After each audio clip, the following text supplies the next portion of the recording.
Good afternoon, good evening, good morning, whatever time it is in the world, wherever you are tuning in from. I'm here to present my power rankings on the men's singles side for the upcoming US Open 2024. To give you a clue into a little bit about my workings before I present this rundown, I tend to go to just basically the world rankings, okay?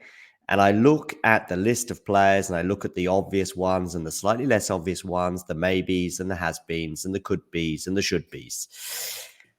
And then I whittle it down to the final 10, which I will begin with almost immediately. But I'm going to mention some players that are here in these world rankings that are not in the top 10. And I'm going to explain why. So we can already see, I can see 4 players here in this little group here, all ranked inside the top 10, but none of which make my power rankings. Hubert Hurkacz barely played since Wimbledon, and when he did, he was limping around the court. Not enough recent performances to suggest that he should be in the power rankings. And also, he's never been super deep at the US Open in the past. Casper Ruud, similarly, some injuries or certainly illness issues with him of late. And again, his pedigree in New York since making the final in 2022, or his run last year cut short by Zhang, suggests that, again, lots of doubts surrounding the Norwegian, and therefore he doesn't make the cut either. Alex de Minaur, similar health issues. Again, barely played since Wimbledon. I think he played the doubles at the Olympics, and that's it. So he's on the comeback trail. Fingers crossed he can stay healthy for the rest of the year, but he doesn't quite make my top 10. Grigor Dimitrov was probably the closest amongst all of these players to make it into the top 10 of my power rankings. But again, Grand Slam finals, semi-finals has been a bit of a thing of the past for Grigor, despite a pretty good 2023 on the whole. Stefanos Tsitsipas also doesn't make my top 10. Just form for Stefanos. And of course, we know the chaos in terms of the behind-the-scenes stuff. Other players that didn't make it: Felix Auger-Aliassime, Lorenzo Musetti, despite some good form from him recently as well. Also didn't make the cut, and nor perhaps controversially did Holger Rune again. Just not got the form despite that semi-final run. Don't forget, he didn't really play any top players in that semi-final run in Cincinnati, and as soon as he did, he ran into Francis Tiafoe, who just edged him out of that semi-final. So, who does make my top 10? Well, coming in at number 10 is Andrei Rublev. Andre, again, some question marks, but he did make the final in Canada. He has had deep runs before in New York. He has got the quarterfinal pedigree that we know about. And if he makes the quarterfinals, then he would justify his inclusion in my top 10. Number 9, Tommy Paul. Tommy Paul has got the pedigree in New York, got knocked out by Ben Shelton, I think it was last year, has made a hard-court semi-final not too long ago in Australia in 2023, where, of course, he lost in straight sets to Novak Djokovic. I think he's improved slightly as a player since then, and as a result, he makes my number 9. Number 8, the aforementioned Francis Tiafoe, edging out Holger Rune recently. Didn't quite do himself justice in that Cincinnati final, I don't think. Just recently, a couple of weeks ago against Jannik Sinner, where he lost in straight sets. Was very tight in that first set, but in the end, Jannik found the whatever was required to basically pull away from Francis. But I still think Francis is due a good tournament. I think the Wimbledon result he had against Carlos, where he was up 2-1 against Alcaraz at this year's Wimbledon tournament, and I think that was a nice turning point for him. It was a loss, a 5-set loss, just like he had it to Carlos in 2022 when Carlos went on to win the tournament. And if he's going to have a mega deep run again at a slam, says to me it's going to be in New York. Okay, next on my list at number 8 is Ben Shelton. Or I should say number 7, actually, on my list is Ben Shelton. Ben Shelton, last year's semi-finalist. Yes, he hasn't had the most consistent of 2024s, but I think he has the game to deliver once more. And he has got some Grand Slam pedigree, having also gone deep in Australia. Okay, next on my list is number 6. Next on my list is number 6, Taylor Fritz. Taylor Fritz, by the way. Need to say something about him because this time last year, I think he had a pretty bad loss to Novak Djokovic, where he just didn't seem to be able to offer anything different to what he'd done before in their encounters. However, he then played him in Australia, and I think I saw some improvements. And I've been thinking about that match pretty much all year long as I'm waiting for Taylor to really, really have a really good Grand Slam run. And I think it's going to come in New York. He's got a difficult first round, but this power ranking, by the way, a difficult first round against Matteo Berrettini, this power ranking is draw independent. So we just ignore the draw, and I continue on where I get to my number 5, which is a pretty easy pick actually for me. Daniel Medvedev, he's kind of in this no man's land right now where he's got the track record, he's got the pedigree, he's the hardcourt specialist, but hasn't won a title since Rome of last year. Obviously, he got to the final in New York a year ago, and he's also won this tournament in 2021. So there's plenty of pedigree there. But actually, recency bias is the reason why he doesn't make the top 4, because there are some doubts about his form, as I say, having not won a title since 2023. And obviously, he made the finals this year in Indian Wells. He got to the semi-final. He also made the final, of course, in Miami as well, back-to-back. So it's still there or thereabouts. But when he's coming up against the absolute top players in the world, he does tend to lose. Also, his form in Cincinnati in Canada was scratchy. So he is at number 5 on my list. Number 4, no surprises, probably Alexander Zverev. Doesn't quite crack the top 3 for reasons that I'll get into shortly.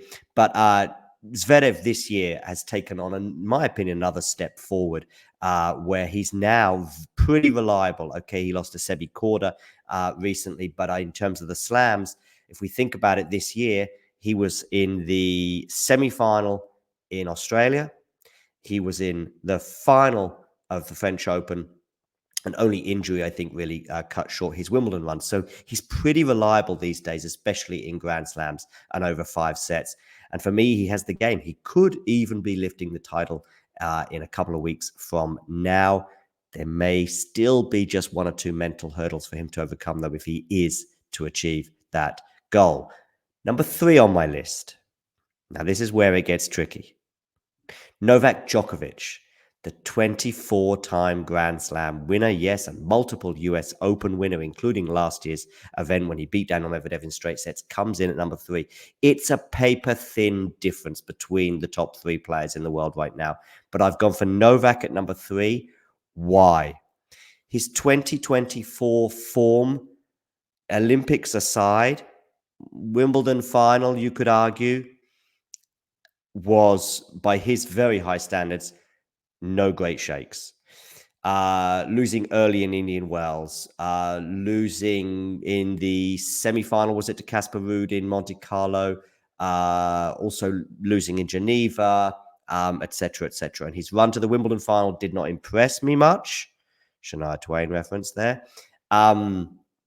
Because he didn't really play any top players en route. He had quite a nice draw. He's got a pretty nice draw in New York, but if we think about his year as a whole, the Olympics aside, I think, and even the Olympics, he basically has to win 1 match to get that gold medal, and he did it, and he did it phenomenally well. But for me, his 2024 form is the reason why he doesn't quite make the top 2. And by the way, for many others, he may well make your top 2 or maybe even your top 1. Do get in the comments section below and let me know your thoughts. Okay, number 2 on my list, Jannik Sinner. How will he be dealing with the controversy regarding himself at the moment and regarding, obviously, the doping scenario that he had where he did provide a positive test, albeit he managed to appeal that and showed that there was no intent and there was no negligence involved in taking on board the steroid. But how is he going to deal with the whole furore around it? Well, you could argue that he's dealt with it for 6 months, albeit we didn't know about it, pretty impressively. Obviously, in the last 6 months, he has won in Miami, for example. He has got to the quarterfinals at Wimbledon. He has made the semi-finals at the French Open, and so on and so forth. Won in Halle as well, among other things.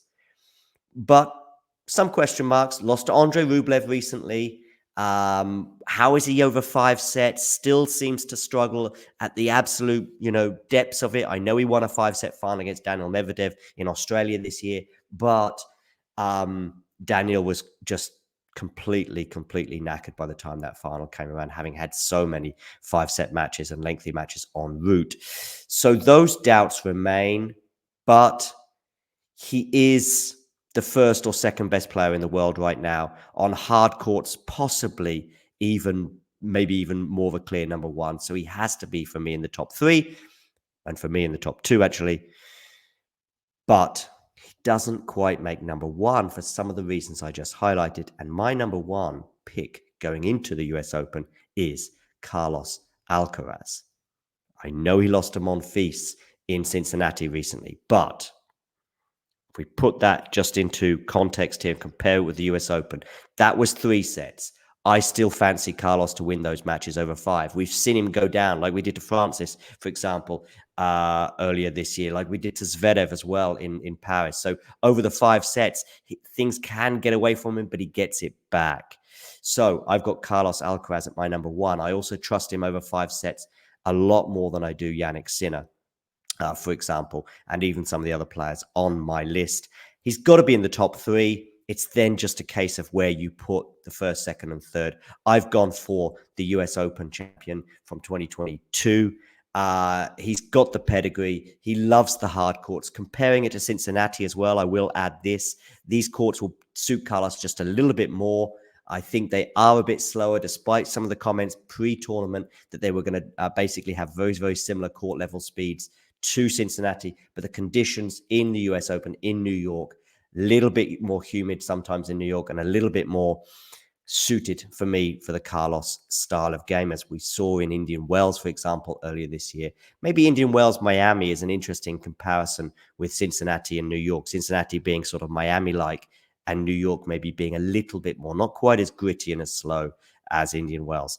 But for that reason, I have Carlos Alcaraz at my number 1.